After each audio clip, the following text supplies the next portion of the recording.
Kisah si buruk rupa, sahabat Nabi yang jadi rebutan bidadari. Ada satu hadits Nabi yang populer di kalangan umat muslim terutama bagi mereka para penuntut ilmu.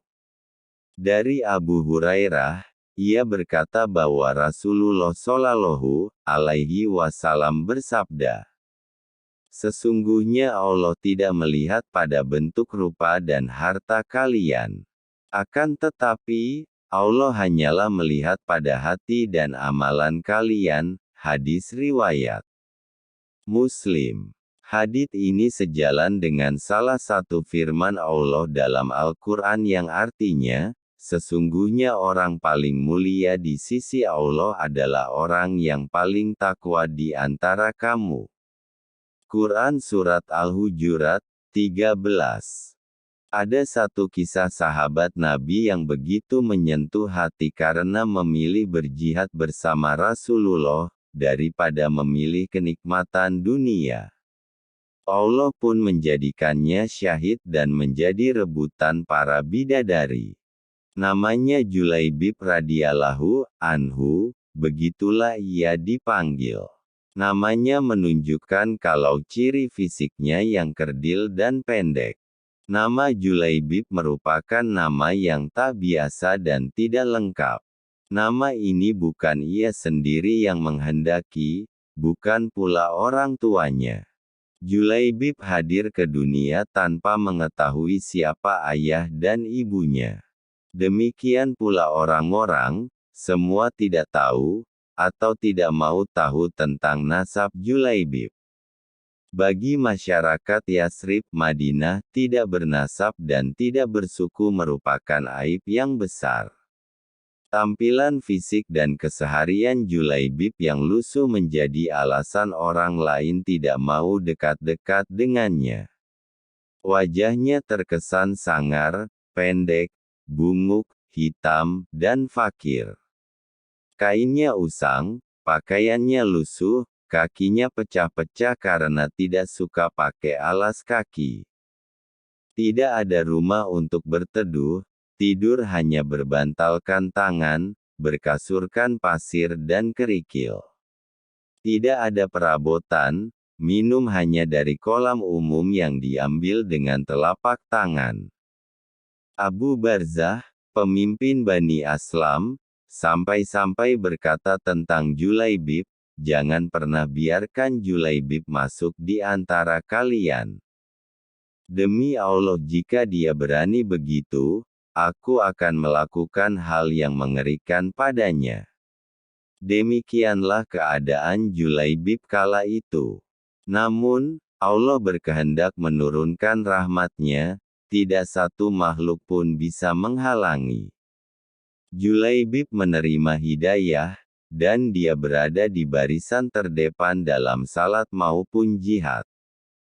Meski hampir semua orang tetap memperlakukannya seolah ia tiada, namun tidak demikian dengan Rasulullah, sang rahmat bagi semesta alam.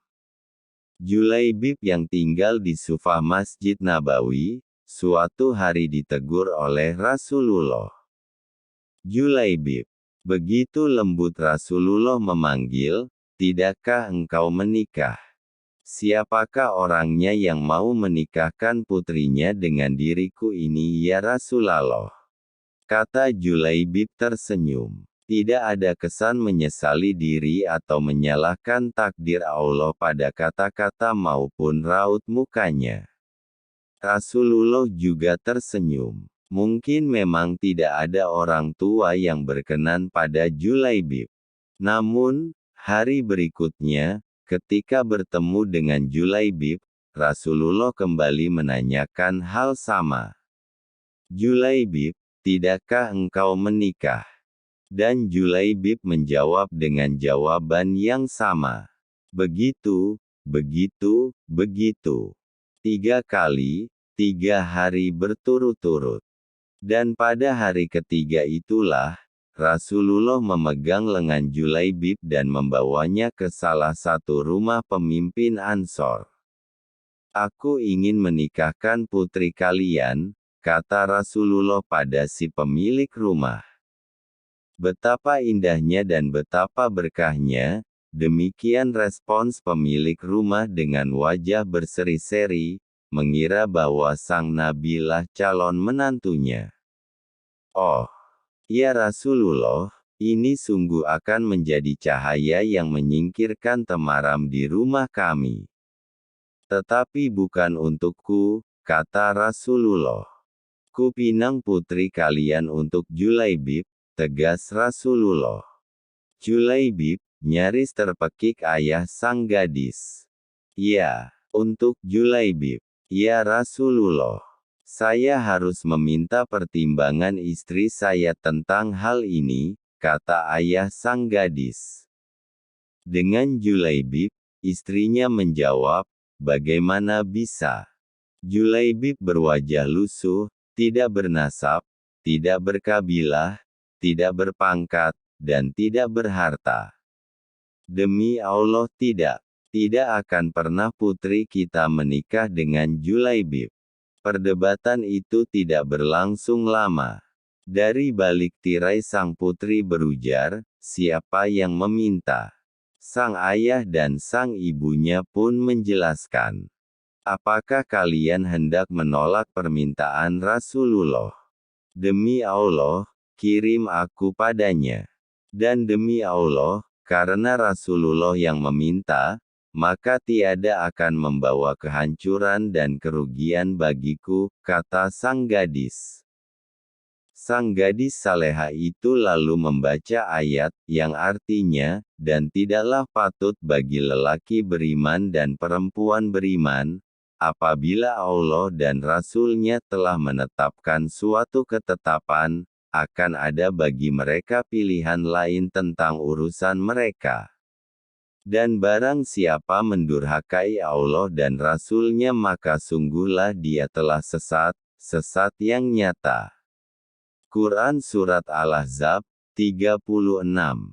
Dan sang Nabi dengan tertunduk berdoa untuk sang gadis salihah itu. Ya Allah, limpahkanlah kebaikan atasnya, dalam kelimpahan yang penuh berkah. Jangan kau jadikan hidupnya payah dan bermasalah, demikian doa indah Rasulullah. Maka benarlah doa Rasulullah. Tak lama kemudian Allah karuniakan jalan keluar baginya. Kebersamaan di dunia ternyata tidak ditakdirkan terlalu lama. Meski di dunia sang istri salehah dan bertakwa, tapi bidadari telah terlampau lama merindukannya di surga.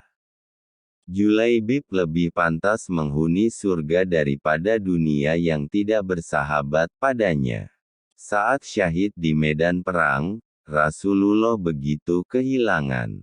Pada akhir pertempuran, Nabi bertanya, apakah kalian kehilangan seseorang? Tidak ya Rasulullah, serempak sahabat menjawab. Sepertinya Julaibib memang tidak berarti di kalangan mereka. Apakah kalian kehilangan seseorang? Tanya Rasulullah kembali. Nabi bertanya lagi. Kali ini wajahnya merah bersemu. Tidak ya Rasulullah.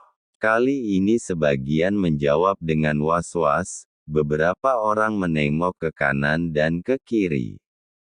Rasulullah menghela nafasnya. Tetapi aku kehilangan Julaibib, kata beliau. Para sahabat tersadar, carilah Julaibib. Maka Julaibib yang mulia pun ditemukan. Ia terbunuh dengan luka-luka di sekujur tubuh dan wajahnya. Di sekitar jasadnya, ada 7 jasad musuh telah ia bunuh.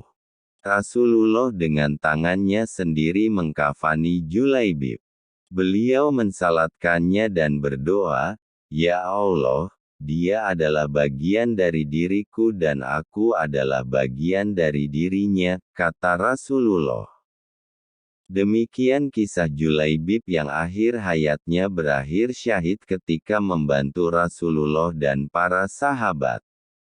Pilihannya berjihad dan merindukan syahid mendapat ganjaran indah dari Allah. Rupa memang tidak seelok para bangsawan, harta tak sebanyak yang dimiliki para raja, namun bidadari surga berebut menginginkan sosok Julaibib. Tepatlah kiranya kita menyimpulkan bahwa ketakwaan merupakan harta paling berharga di sisi Allah. Sebab kekayaan, rupa maupun kedudukan di dunia akan lenyap begitu saja.